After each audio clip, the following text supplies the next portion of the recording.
If you can't manage your time, you can't manage anything. If you manage your time really well, two things happen. First of all, you become really productive. And second of all, you feel better about yourself. You feel stronger and happier and have more confidence and you're more optimistic when you're productive. Every person has within them the ability to be a high performer, highly productive, and the ability to become wealthy in their career by doing it really well and doing more of it and doing it consistently and getting better. Welcome to LeaderSHOP, the podcast where leadership meets real-world insights. In each episode, you can eavesdrop on exclusive conversations with top thought leaders, best-selling authors, and experts in leadership, communication, relationships, culture, and everything else that shapes your effectiveness in the workplace and in your personal life. LeaderSHOP is here for you. Now, here's our host, himself a seasoned coach and best-selling author, Dr. Roger Dean Duncan. Hello, everyone. Thanks for joining us. In today's world of personal development, there are a number of influential voices, but none of them is more deserving of the title of icon than my guest for this episode of LeaderSHOP. Brian Tracy has transformed how people around the world approach time management, productivity, self-discipline, and goal setting. He's consulted for more than 1,000 companies. He's addressed millions of people in talks and seminars in more than 70 countries. He's helped leaders at every level perform at their peak. Brian is the author of more than 80 books. You heard me right, more than 80 books, many of which have been translated into multiple languages. One of his international bestsellers is titled Eat That Frog. It's now available in an updated 4th edition. Whether you're an entrepreneur, executive, coach, or someone striving to achieve more while staying grounded in values, I'm confident that this conversation will be packed with wisdom, stories, and actionable advice. Brian Tracy, welcome to LeaderSHOP. Oh, thank you so much, Roger. Your introduction was absolutely wonderful. I hope that my comments measure up to that. I'm confident they will. So delighted to be with you. Let me ask, what first sparked your passion for personal development and success psychology? Well, I came from a home that never had any money, and from the age of 10, I had to earn money working around the neighborhood, doing odd jobs and things like that. So I got a really close association between hard work and financial success. And as I grew up and stumbled into success psychology, I realized this ground has been plowed by some of the smartest people that ever lived. So I just began to gobble it up. I read everything I could find. One of my favorite questions today is I will ask you, I would say, what one book would you recommend to me right now? And it doesn't matter what it is, I immediately buy it. I turn to my iPhone, I buy it on Amazon, and I get it here. So I have more books than I'll be able to read in my lifetime. I always buy one book from someone else, and it's amazing. People will give you a book, and you read that book, and sometimes you'll find an idea that'll save you a year of hard work. And so what I did is, when I was in my 30s, I realized that I'd always wanted to be a millionaire, but I didn't know how. I was doing well, a nice job and so on. I wasn't married. So I realized I never made a decision to become a millionaire. And so I just made a decision. I remember walking down the street, by gum, I am going to become a millionaire. Now, then I was booked to give a talk on how to become a millionaire for 800 business owners. And I said, geez, I don't know anything about the subject. So I just began to read everything I could find on people who went from nothing to millionaireship. There are now more than 30 million Americans who are worth more than $1 million, and most of them started with nothing. So the ground has been plowed. We know how to do it. So I began to practice it. Basically, just hard work and reading and learning and staying later, getting better at your field so you get more results in a shorter period of time. And within 5 years, I was a millionaire.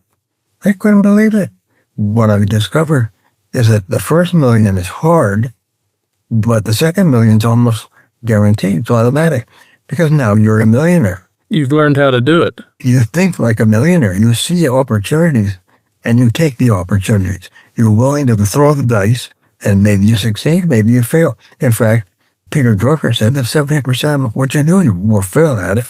But the failure, as Jeff Bezos, one of the richest men in the world, said, failure is merely feedback. It just tells you what to do more of or what to do less of. So successful people like yourself are willing to fail. They'll try and try again and try again and try again, and bang, they hit it. And then everybody says, oh, he or she was just lucky. They were just lucky. Well, of course, Jeff Bezos lost millions of dollars for many years. He just didn't quit, just didn't stop. For 7 years, the company lost money, had to borrow it to keep it alive, and then it turned around. Today, Jeff Bezos makes $3,000 an hour. $3,000 an hour, and he's the second or third richest man in the world. But he borrowed $50,000 from his parents to start his book business, selling books out of his garage at a 30% discount. Right. And the rest is history. But it took years and years. What Jeff Bezos has, I just been reading up on him, because if you read about your business heroes, what happens is you internalize their best qualities. You start to think about them and turn them over in your mind. His best quality is he's fanatic about customer service. Yes. I just bought 3 books from Amazon. I got 2 the day that I ordered them, and the next one the day after. And they're unconditionally guaranteed. If I don't like the book, I can send it back, and they'll take it there and back and pay all the shipping. Right. In fact, I bought about $800 worth of stuff from Amazon equipment, and none of it was workable. None of it worked, so I called them up. What do I do? They said, just put it by your front door and repackage it, put it in your front door. We'll send UPS to pick it up, and we'll credit you for the $800 that you spent, so that we'll take it off your credit card immediately before they pick up the book. Yeah, it's amazing. And so you think that, anyway, the key to success in business is to serve other people, is to find something that people want and need that you can provide better than your competitors, faster, cheaper, easier, more efficient, more effective, and so on. And do it all and then repeat. Like shampoo, wash, rinse, repeat. Well, right. Serve your customers well and repeat.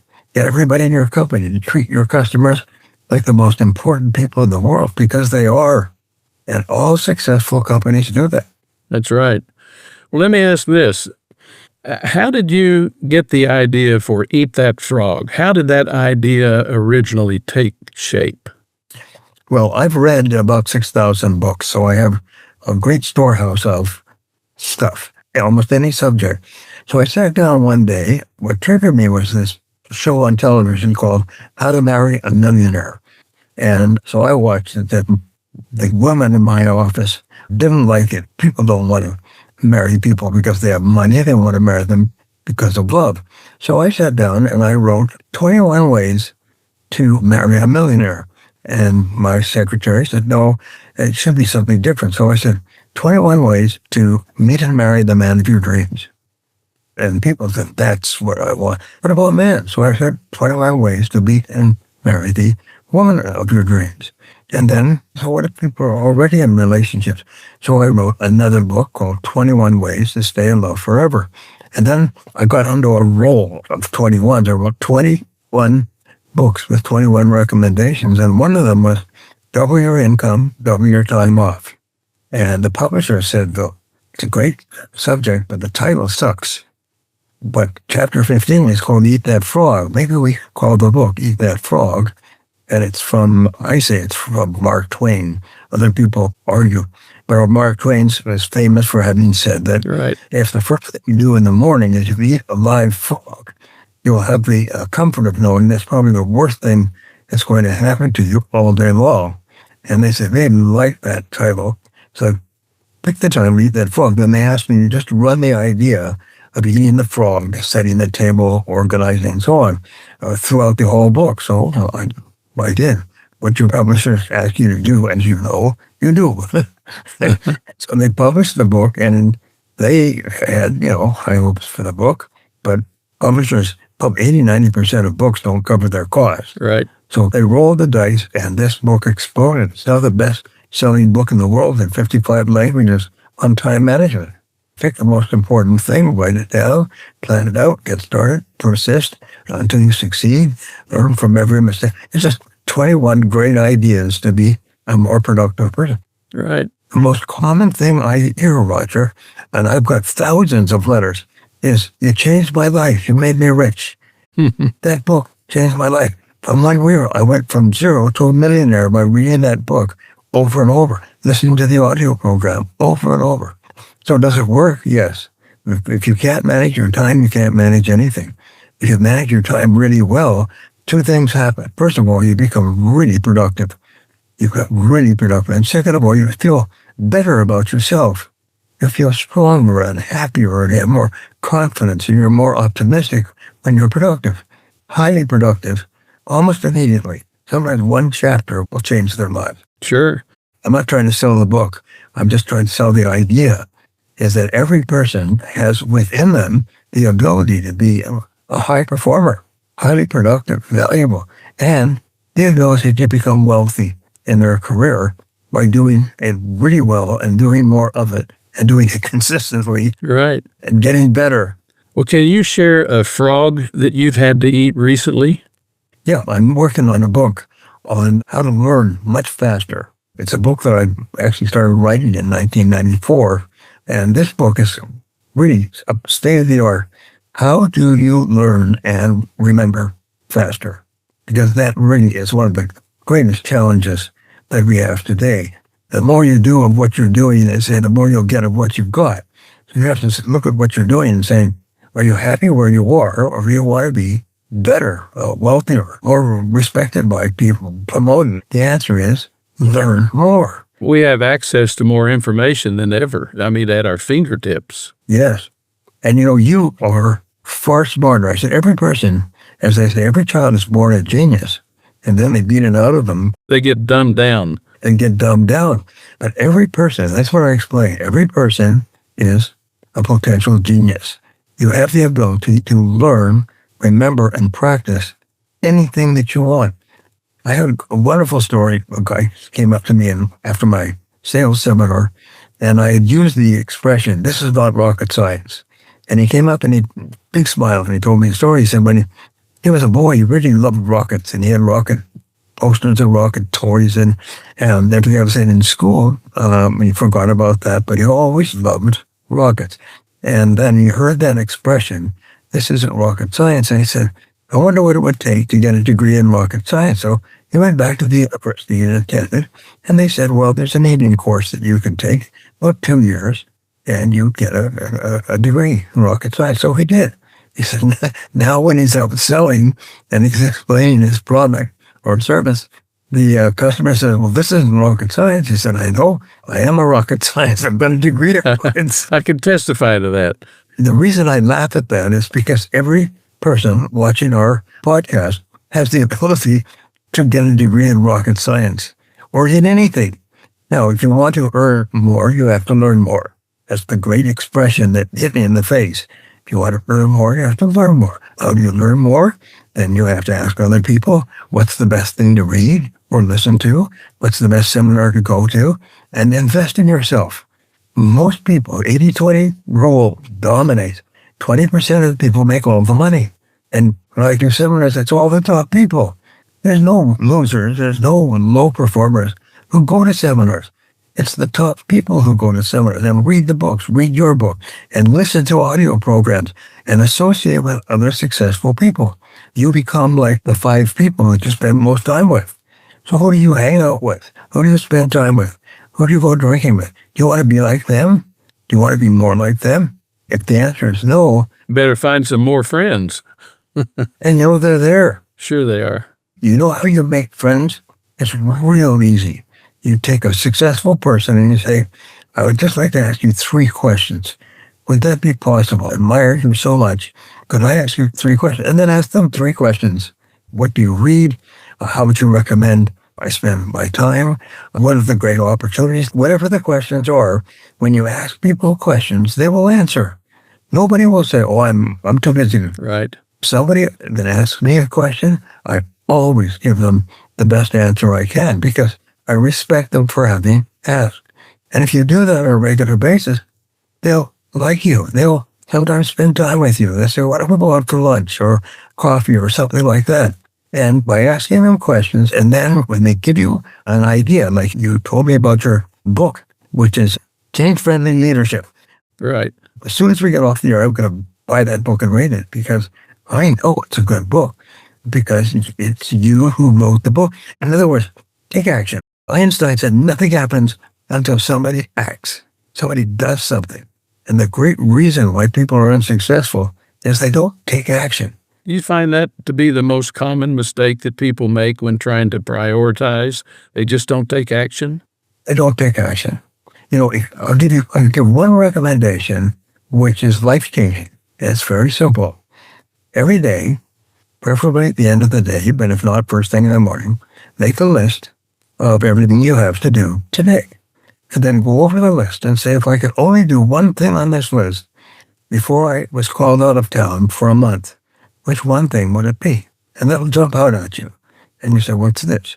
So then you start on that and you work on it nonstop until that one big task is complete. If you do that every day, you'll double your productivity within a week. You will start to move faster towards your goals. You'll be paid more. You will be promoted more. It's so astonishing, but it's so simple. Just pick number one and work on it single-mindedly. Don't talk to your friends. Don't shoot the breeze. Don't check your email. Until you get that task done, focus on that task single-mindedly until it becomes automatic and easy for you to select your most important task and work on it nonstop. If you can do that, you can conquer the world. Well, you just answered the next question I was going to ask, which was, in moments of overwhelm, what's the first thing you recommend doing? And you just told us what that is. Yeah. Identify the activity that will have the biggest dividend, and yes. Focus on that and keep doing that. Yes. The 80-20 rule just keeps biting you in the bum, as we say, because 80% of the things you do are of no value. As much as 50% of working time is spent just shooting the breeze with your coworkers. Mm-hmm. Most amazing damn thing. I read that statistic before I went to a radio show to do an interview, because I read every morning for 1 or 2 hours. I read, that's an interesting thought. I went into this radio studio and there were 10 people there, and 9 of them were sitting shooting the breeze. Only one out of the 10 are there. Jeez, that's what I just read this morning, is people get into the habit of shooting the breeze with their coworkers, and then the end of the day they say, oh, geez, I didn't get this done. Oh, you didn't get anything done. So what you do is you become known. I decided I would get a reputation for being the hardest working person in my company. I worked for a company that owned 200 companies, and I worked for the chairman. And I was in a good position, but everybody hated me because I was moving up the ladder. But I got a reputation. If you want it done fast, give it to Brian. If you want it done fast, give it to Brian.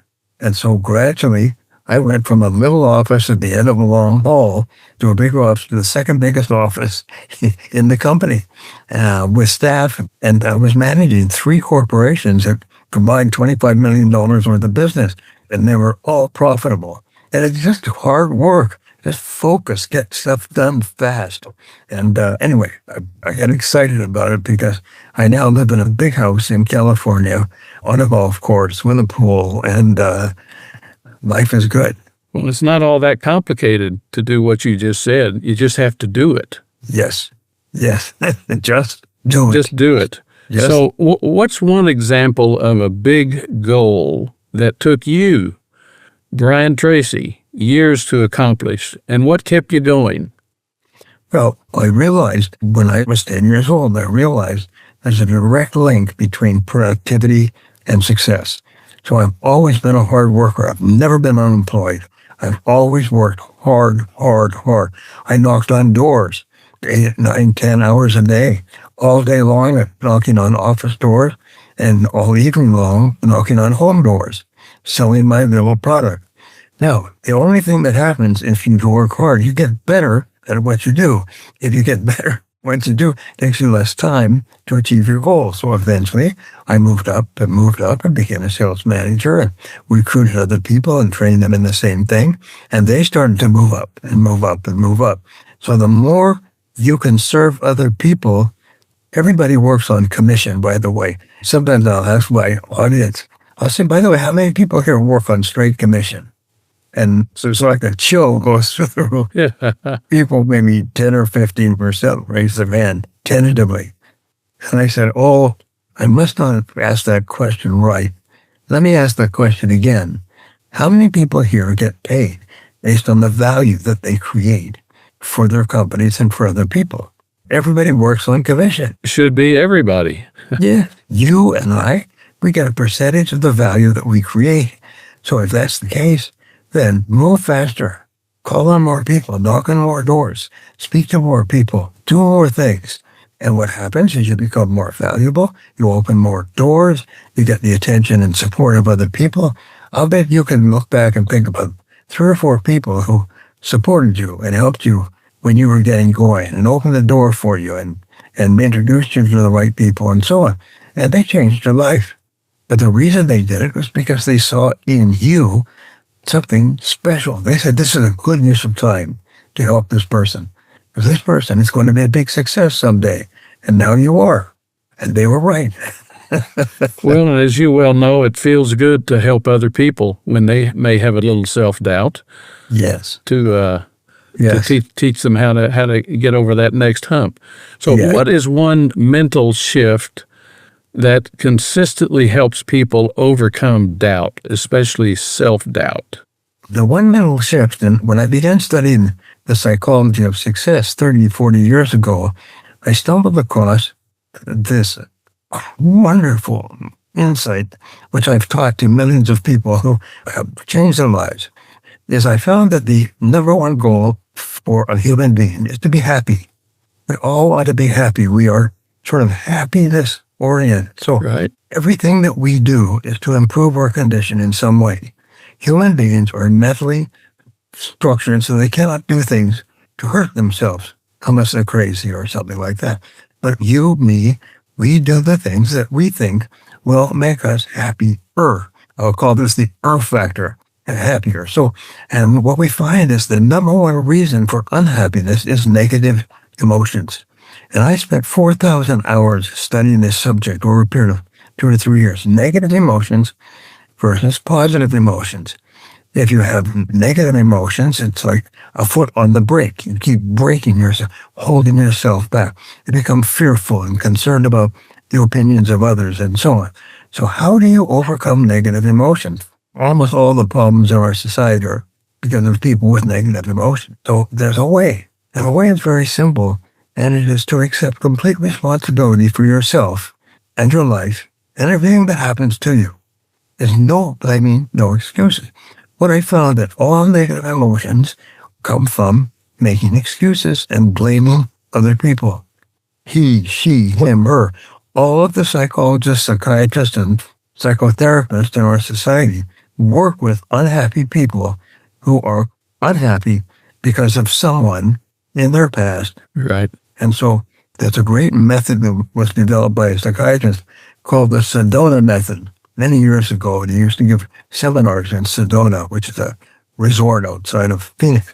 Anyway, it's very simple. He said, take a pencil of any kind, take a pencil and hold it in your hand and hold it in your hand and squeeze it really, very tight. And just squeeze it tight. Now, if you squeeze that pencil tight for an hour, what would happen? Well, your hand would tire and so on. What if you squeeze it for a day? What if you squeeze it for a month or a year? Well, it could ruin your whole hand and arm and body and so on. So how you get rid of the pencil? It's answered very simple. Let go. Let it go. Yes. And so the key to becoming happy is to let it go. And the way you do that is you cancel out the negative emotion by saying, I am responsible. These 3 words are magic. I am responsible. I am responsible. So what if somebody hurt you and you didn't do anything to deliver? You're responsible for how you respond. You're responsible for yourself from this point forward. And you have the choice. Here's a funny one, is that being mad at somebody in your past is like drinking acid and expecting the other person to die. Yeah, yeah. Well, you use the word responsible, and what I hear is response-able. Yes. Response-able. And what you've just said, I think could be very helpful to a lot of people in our society who walk around life with a victim mentality. Yes. They feel like they're always the victim. They just need to let go of that and move on. Yes. Just let it go.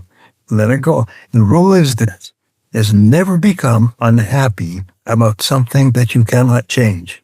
And you cannot change a past event. That's one of the biggest rules of life, is you cannot change a past event. So just like the pencil, just let it go. And turn it around and say, what did I learn from this experience that will help me in the future? And when you look for the lesson in a bad experience, you neutralize the negativity associated with the experience. Sure. As a positive event. Just ask yourself, what have I learned that can help me have an influence on future events? Yes. And the most important is those magic words, I am responsible. If you go to bed at night and you're angry about something and you want to go to sleep, it's like a sleeping pill. Just say, wait a minute, I'm responsible for my responses. And so therefore I choose to respond in a positive way. And you just fall asleep. And then you're around at the family dinner table when people are grousing, say, I am responsible. You are responsible. We're responsible because we can't change a past event.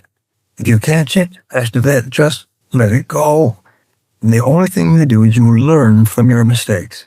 You and everybody watching this is a superior person because they're seeking out better information.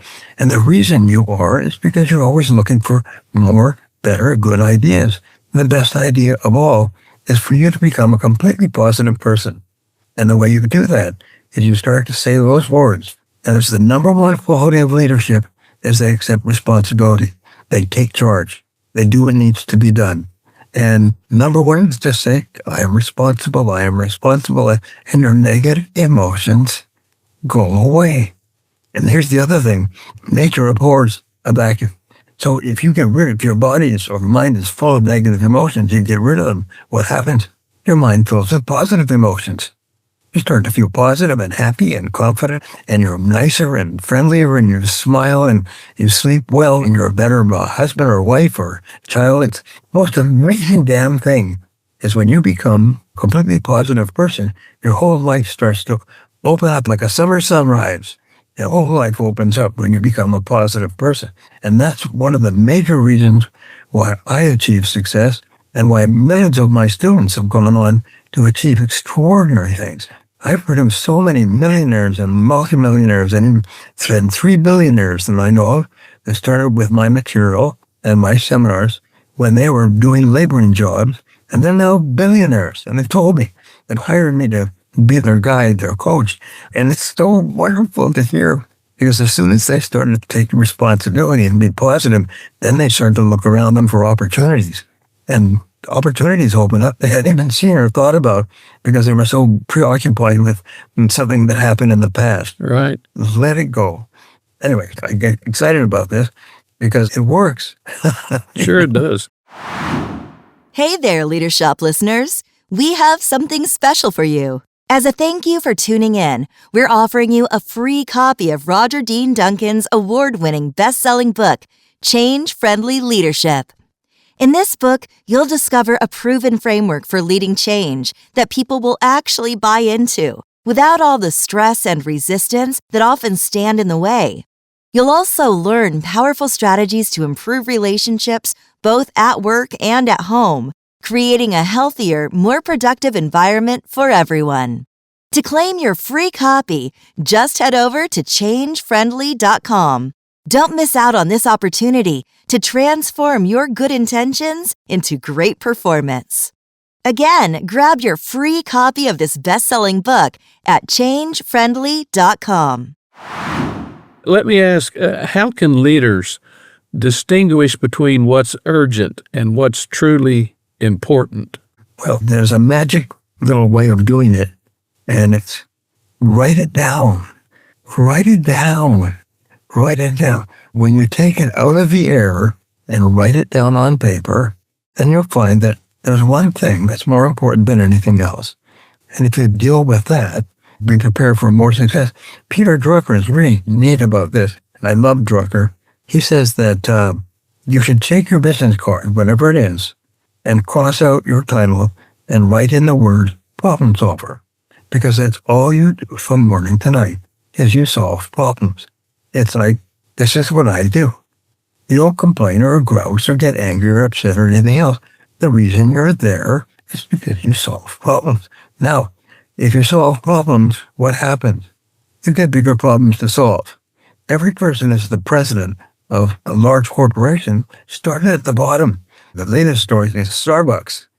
The gentleman who was at Starbucks started off working at Chipotle. He worked his way up and he became a store manager, and then his store was so successful, they put over several stores, and soon they made him the president of Chipotle. And Chipotle, we use it all the time. Great food, great service, everything else. Anyway, so Starbucks needed a new president. So they gave him a hiring bonus of $96 million and a salary of $50 million a year. So that'll get your attention. That'll get your attention. And the guy started off at the bottom. Why did he get promoted? Because he got more and better results faster and more predictably.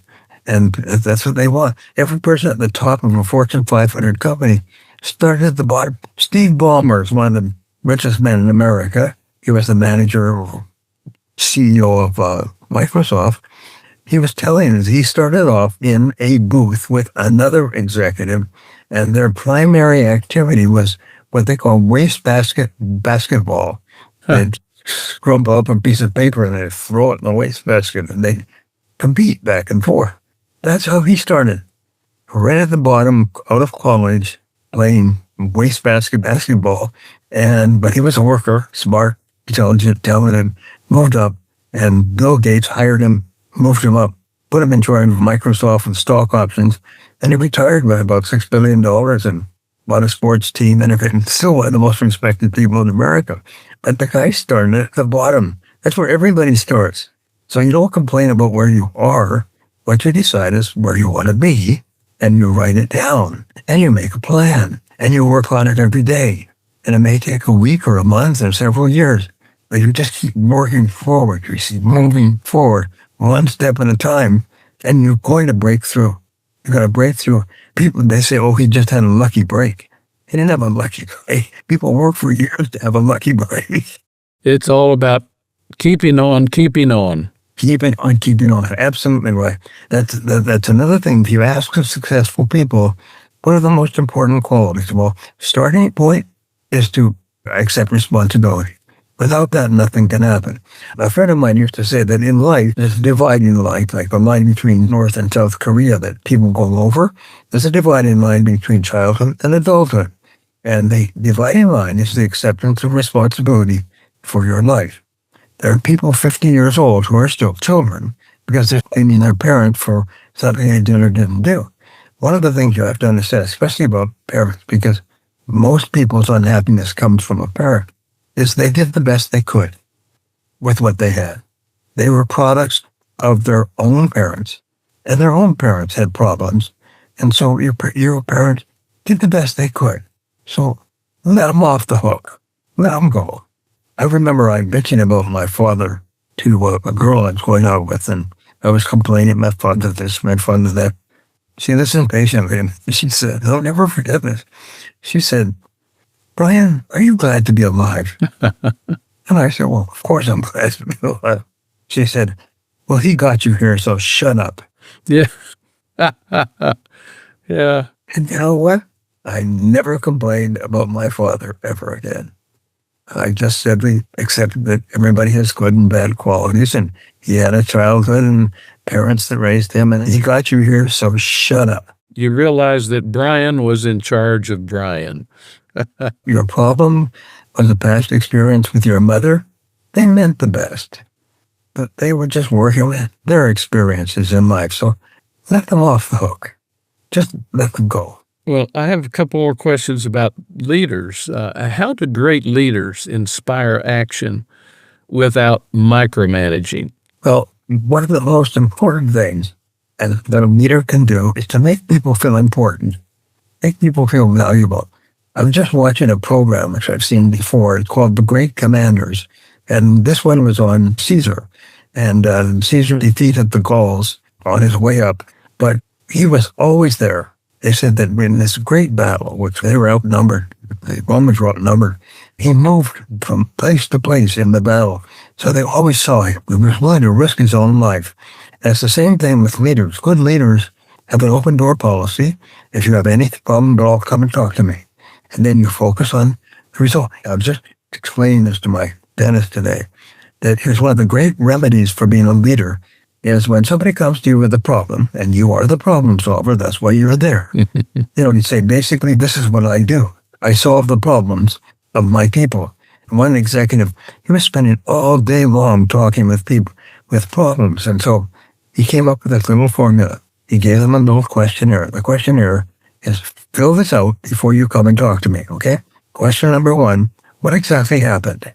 Question number 2, what did you learn from it? Question number 3, what are you going to do about it? Yep. And number 4, what's your first action? All right? And you fill out forms with the question, and then you come to me if you need to. 80% of people coming to his office stop coming because by the time they filled out the form, they solved the problem. And they didn't need to come to him.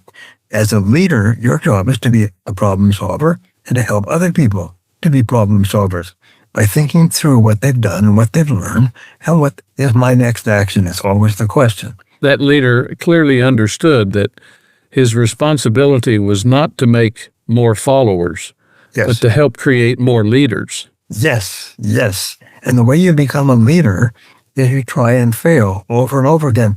Just reading on this today, studying up for this interview, one of the most important qualities of a leader is they make people feel valuable. They make people feel important. Sure. First of all, you talk to them, and second of all, you praise them. Praise is so important. And a person who is your boss, their praise is 10 times more powerful on your emotions than the praise of some other person with no position. So when you, as the boss, praise people and just say, you did a good job there, or that's really good. What are you working on? Good for you. That's excellent. That's really important. Just go around almost like a hummingbird. You go around from person to person, ask them what they're doing, and praise them. And tell them that's good. Oh, that's great. That sounds interesting. In other words, just you go through the office and everybody, as you go, it's almost like sunrise. Everybody smiles and everybody feels happy and everybody feels confident and everything else because the boss praised them. Now, if you are critical of someone, the rule is, by the way, sometimes you do have to have a chat with people. The rule is praise in public, but criticize in private. Never criticize a person in front of someone else. Always praise them in front of someone else. And if there's a problem, take them aside and ask them the questions. What happened here? What are you going to do about it? What's your next action? Always be constructive. Always be upbuilding. And you'll find the greatest leaders are the people that make people feel terrific about themselves. And then they do the same thing. And they do the same thing. Well, Brian, you've coached leaders for, well, decades. Let's just lay it out there. For decades. Do you think today's leaders face different psychological pressures than previous generations, or is it pretty much the same stuff? Things are going faster. We have a division in my company that teaches AI. And the breakthroughs in AI just this year, just this week, just this month, 2 major breakthroughs that will transform business for the rest of our lives. And they're moving so fast that you have to keep current with it. So many things are being discovered in your field. I tell my friends in business, there's 3 factors that determine your success, your income, your future, and everything else that you want. Call them the 3 C's, all right? First C is competition. The second C is competition. The third C is competition. The competition is so aggressive. When they see an opportunity to increase revenues or money, they will, as you see, they're putting billions into AI. Sure. Just read the Wall Street Journal this morning. Who was it? Zuckerberg just offered a person like $1.5 million to come over. The guy said no. He said, I'll offer you $10 million. And then he offered him a package that's worth like $250 million over the next 4 years to come to Zuckerberg's company and apply his skills there. It's totally transforming our world. Basically, it's like you're in a war. You can never relax. You've got to keep learning, asking questions, attending meetings, reading books, and so on. And the rule is very simple. If you're not getting better, you're getting worse. Nobody's just staying in the same place. So that's really the great key to leadership today, is keep current. Sure. Are there any productivity systems or tools that you have used in the past, but you've abandoned them because you found something better? Yes. One of the things is thinking you're so blank smart that you're going to keep it all in your head. Right. I've studied the subject forever. And this is my time management. You can see this. It's a legal pad. It's a legal pad. They did an interview of 50 CEOs of fast-growing companies. And they asked them, what is your favorite time management tool? 49 of the 50 said, it's a legal pad, where I write down everything. Interesting. I used to work for a man who was a billionaire, one of the nicest and smartest people I ever met, started and built 200 companies. Every business he went into, millions, and then multi-millions in real estate, and such a wonderful experience. God bless him, Dr. Charles Aldrin of Edmonton. And when I met with him, he had, what do they call it, a steel trap memory, where you could read through a contract quickly and memorize it. And 6 months later, when I'm working to fulfill the contract, he'd be able to refer me to page 26, clause 4, because he remembered it from reading it 6 months ago. The guy was brilliant. He wrote down everything.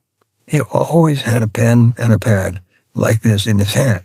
The reason I say that is that if you copy other successful people, you'll start to become like them.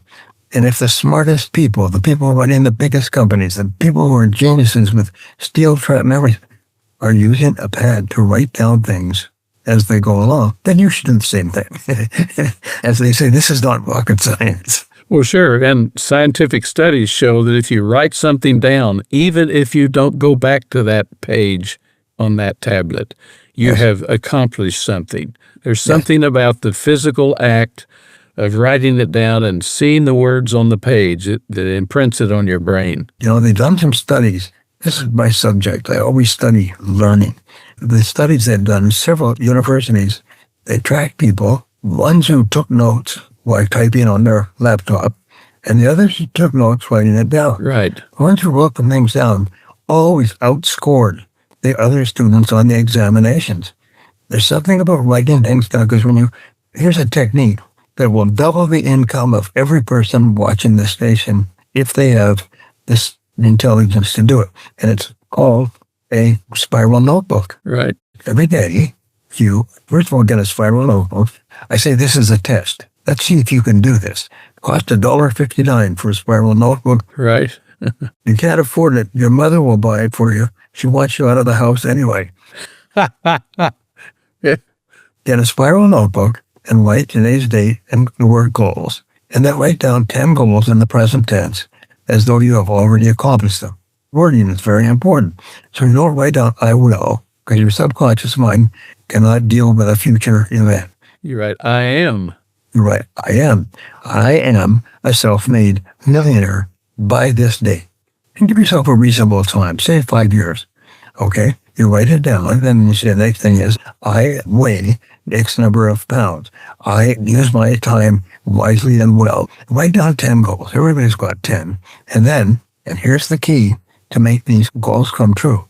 This is like a miracle, by the way, is write down your 10 goals, then tomorrow morning, turn to a clean page without looking back. Those 3 words, without looking back, and write down your 10 goals again. And every morning, get up, takes 3 to 5 minutes, and write down your 10 goals in the present tense with a date at the end. Then do it the next day. If you would do that, your whole life will change. I used to run an executive coaching program, Roger, and I charged several $1,000s to come and join me for 1 day every 3 months in San Diego. And I would have groups of 20 to 30 people, which made it economically worthwhile. And they would come, and I'd give them a guarantee. My guarantee was called the double guarantee. You will double your income and double your time off in this program, or I'll give you your money back. There'll be no charge. Guarantee. And people said, okay, on the basis of that, I would do it. So I said, now let me introduce you to your new best friend. And I had them out, spiral notebook, and explain what I just explained to you. And they'd all write down 10 goals. Now pick the most important goal on your list, one that would change your life the most, and now tell it to your friend next to you. And so there's round tables, and they would discuss it, and they love, people just get wired when they start talking about their goals. Sure. I said, now do this every day until you come back in 3 months. And when they did, they all sat down and said, okay, how did it go? The room exploded every single time. I put 1,000 people through my program in groups of 20 or 30 over 7 years, and every one of them doubled and tripled their income. They had to be earning a minimum of $100,000 to come to my program. They couldn't be, sometimes within 7 days, within a month, they had doubled their income. Really? Let me tell you a wonderful story. I do a lot of consulting with people who come to my home, and I charge them $10,000 for half a day. And my agent in Eastern Europe sent me a woman, and her name was Maria, married, 2 children, and he said, this woman is phenomenal. She wants to meet with you. She wants to come and interview you and take pictures of you and with her for her show. She has a podcast, radio show. She's one of the most popular people in Europe. She's got 1 million listeners, and she wants to come. She's willing to pay and fly the entire way to San Diego and come to my home. So I said, come on, it's one. And so I sat her down. She said, before I start, I have to tell you why I'm here and why I paid all this money to be with you. She said, 3 years ago, I was earning $500 a month and struggling. And $500 a month is not very much anywhere, especially in a war-torn country. Right. She said, then I came across your book on goals, and I found that 10-goal exercise. She said, I had nothing to lose, so I started to write down my 10 goals every day. She said, now it's 3 years later. Now I am earning $500,000 a month.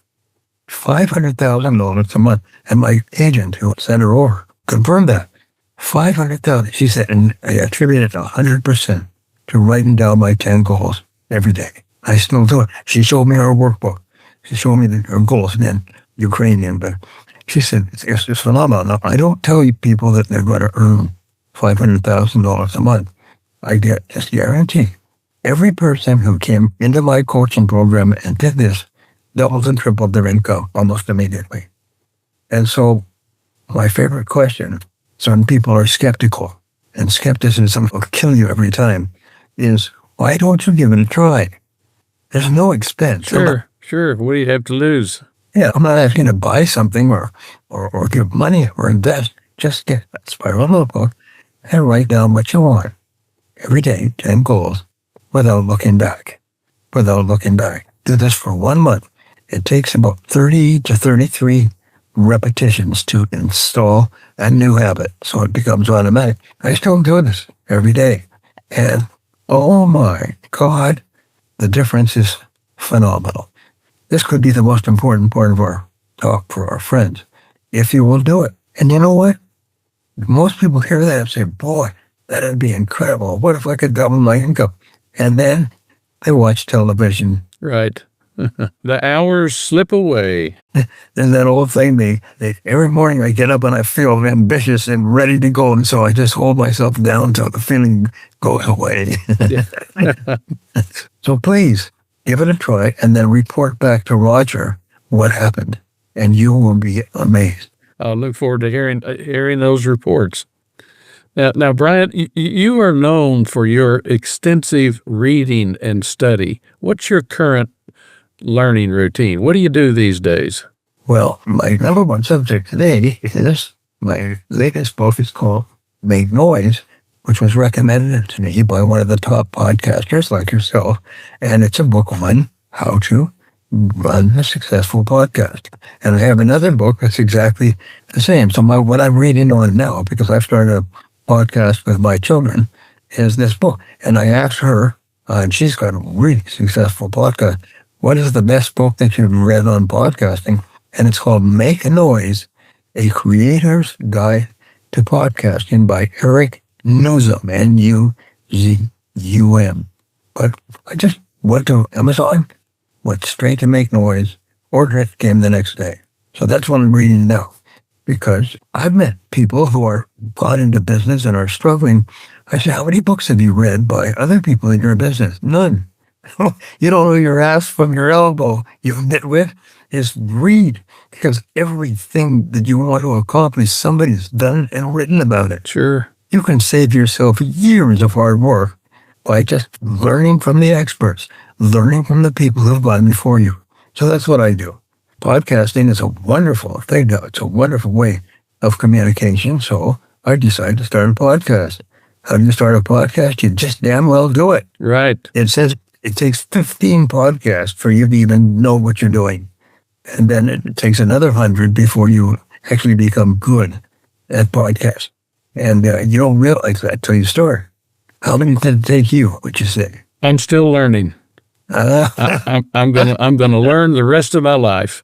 Every time I talk with someone, I'm learning something. In fact, that's one of the reasons I started this podcast, because I get an opportunity to talk with some of the smartest people around. And I mean, that's a gift. That's a gift.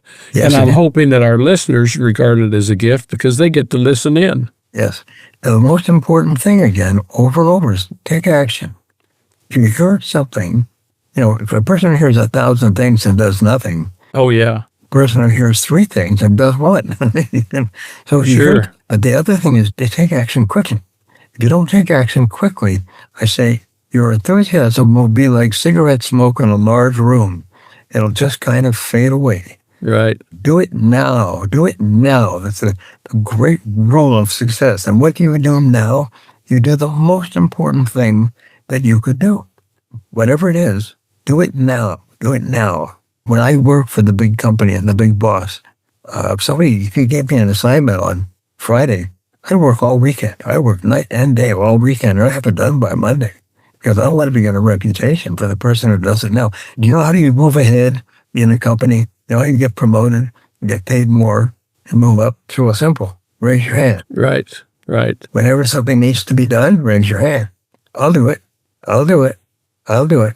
And every job I've had where I've used that, the bosses have said to me, you've taken on enough. Stop raising your hand. Stop. But can you get this done for me by tomorrow? I spoke in the MBA graduating classes. And the same thing, how do I make success? It's real simple. You raise your hand and ask for responsibility.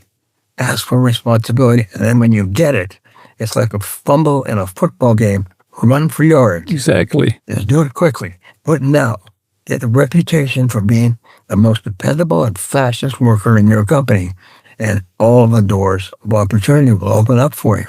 Well, Brian, what do you want your legacy to be? You've contributed so much to so many people all over the world. What do you want your legacy to be? In metaphysical terms, everybody wants to be happy, as I said. And the most important value, my most important value, is freedom. It's to be free. And that's what America was founded on, the basis of freedom. First society in the world where freedom was written into the foundation, the Constitution. Now, freedom means that you have enough money so that you don't worry about money. 80% of people worry about money. I just read an article. Someone said, I worry 5 hours a day about money. Oh. So all I worry about, I think about it. So how do you become financially free? Is you earn enough. You work hard and save your money. That's it. You work hard and save your money and continually get better at what you do so you're more valuable. And as you earn more money, save it and invest it carefully with experts. I invest all of my money with people who I was led to because they were experts and they're good at what they did. Don't try to play the stock market and get in and out of stuff. Just save your money and invest it carefully and let it grow over time. And the soon you reach a point where you have enough money that you never have to worry about money again. So that's my job. It all seems to go back to strategic choices. Yes. You make choices and you're strategic about it. You're Yes. nobody's victim. You're in charge. Make good choices. Yes, absolutely. And accept responsibility. Yes. Responsibility.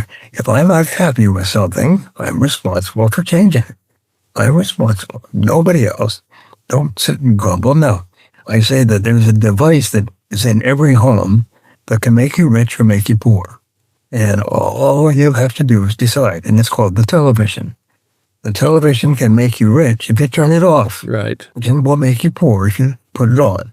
And it's amazing how many people come home from work and the first thing they do is say, "Where's the control? Where's the control?" So they can turn on the television. Yes. And they say to their kids, "Shut up, I'm watching television. Be quiet, I'm watching television." And no, leave things off. Leave things off. Make decisions in the short term that are going to benefit you in the long term. One of the qualities of leadership that I've read in every book is leaders are long-term thinkers. They think ahead. They think 3, 5, 10 years ahead. They say, what do I have to do now to create the future that I desire?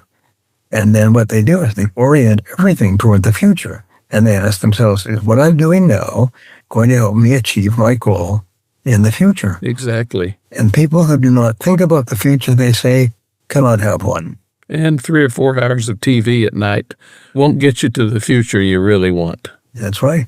So I watch TV at night, but I watch it late. I don't watch TV until 8 p.m., and then I watch an hour or two with my wife, and then go to bed. But I don't watch television. It's never on during the day, because why? They say that television is the thief of time and the thief of life. And you don't want that. Well, that's good counsel. Thank you so much, Brian.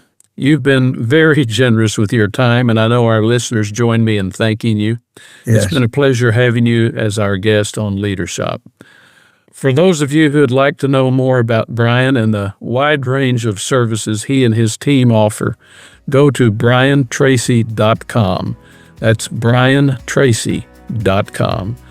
And if you haven't already done so, be sure to get yourself a copy of his book, the 4th edition, of Eat That Frog. It's a delightful read, and I recommend you include it in your self-development toolkit. To grab a free copy of my book, Change Friendly Leadership, go to changefriendly.com. That's changefriendly.com. In other episodes of LeaderSHOP, I share my exclusive conversations with top thought leaders who offer smart tips to boost your effectiveness in both your professional and personal life. My guests include superstars like Stephen M.R. Covey, Liz Wiseman, Doug Conant, Dory Clark, Heather Younger, Marshall Goldsmith, Bill George, Jessica Chin, Guy Kawasaki, Dana Perino, Amy Edmondson, Pat Flynn, David Ulrich, and many others who have insightful things to say that can help you turn ideas into breakthroughs. Be sure to subscribe to our podcast so you can stay informed on what's coming your way. Trust me, folks, you don't want to miss any of our episodes. And when you subscribe, you'll also receive regular doses of high-value written content. Thanks again for joining us. Until next time, stay safe, be happy, and spread good cheer wherever you go. For LeaderSHOP, I'm Roger Dean Duncan.